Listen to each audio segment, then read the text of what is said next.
Hello' everyone, মই যে দুপৰীয়া ভিডিঅ'টো দিছিলোঁ এঠাইত যাব ওলাইছিলোঁ বুলি, এয়া আহি পালোঁ ভাল্লা কাৰিপাৰত।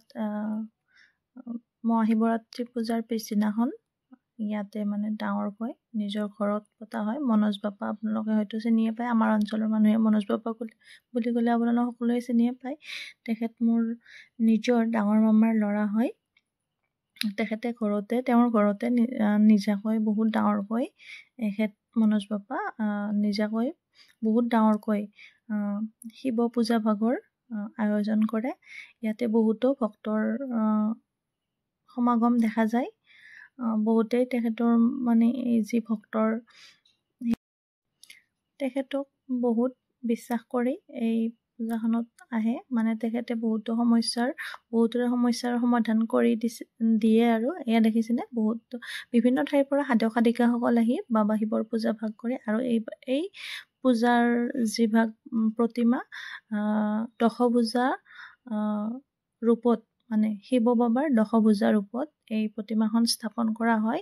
মানে তেখেতে কৈছিলে যে ৰামচন্দ্ৰই যেতিয়া গোদাবৰী নদীৰ পাৰত বাবা শিৱক প্ৰথম দেখা দিছিলে, তেতিয়া হেনো দশভুজা ৰূপত দেখা দিছিলে। সেইকাৰণে সেইটো ৰূপতে তেখেতে প্ৰতিমাখন স্থাপন কৰে। এয়া দেখিছেনে, মনোজ বাপা, তেখেত বাবা শিৱৰ ভক্ত হয়। আৰু তেখেতে বহুতৰে এনেকুৱা ধৰণৰ সমস্যাবোৰ দূৰ কৰিছে। কিছুমানৰ সন্তানৰ সমস্যাত ভুগি আছে, সন্তানৰ অভাৱত, তেনেকুৱা বহুতো দেখিলোঁ। আজি তেখেতৰ পূজাত আহিছে। তেখেতে তেনেকুৱা ধৰণৰ সমস্যাবোৰ সমাধান কৰে। কিছুমানৰ ঘৰুৱা কণ্ডল বা এনেকুৱা ধৰণৰ আপোনালোকৰ যদি তেনেকুৱা সমস্যা থাকে, আহিব পাৰে ইয়াতে। তেখেতে বহুতৰে সমস্যাৰ সমাধান কৰি দিছে। আৰু তেখেতে সৰুৰে পৰাই বহুত সৰুৰ পৰাই মূৰ্তি বনাই ভাল পাইছিল।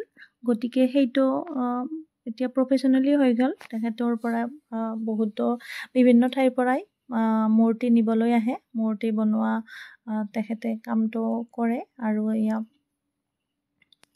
তেতিয়াৰ পৰাই হয়তো ভগৱান শিৱক তেখেতে নিজকে তেওঁ উচৰ্গা কৰিলে। আৰু তেতিয়াৰ পৰাই অলপকৈ হ'লেও, সৰুকৈ হ'লেও বাবা শিৱৰ পূজা ভাগ কৰি আহিছে।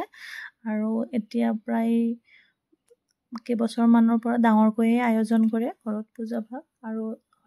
আৰু এই পূজাখনত বহুতো ঠাইৰ পৰা বিভিন্ন ভক্তই দান দক্ষিণা দিয়ে। আৰু যিখন প্ৰতিমা ভাগ সেই প্ৰতিমা ভাগো দান দিয়ায়ে হয়। এই পূজাখনত সাত্বিক ভোগৰো ব্যৱস্থা কৰা হৈছে। কোনেও যাতে নোখোৱাকৈ যাব নোৱাৰে, তাৰো ধুনীয়া ব্যৱস্থা কৰা হৈছে। কিন্তু আমিহে বেছি সময় থাকিব নোৱাৰিলোঁ, যিহেতু মাইনৰ পৰীক্ষা আহি আছে। অলপ সময় পূজাখনত থাকি ঘৰলৈ আহিব লগা হ'ল। আৰু এনেকুৱা পূজা ভাগত থকা সময়খিনি ভক্তিভাৱেৰে উপচি পৰে মনটো, বহুত গহীন হৈ যায় মনটো। সেয়াই আজিলৈ আহিছোঁ। আপোনালোকৰ যদি তেনেকুৱা ধৰণৰ কিবা সমস্যা আছে, মনোজ বাবাৰ ওচৰত আহিব পাৰে। আপোনালোকৰো সমস্যাৰ সমাধান নিশ্চয় ইয়াতে পাই যাব।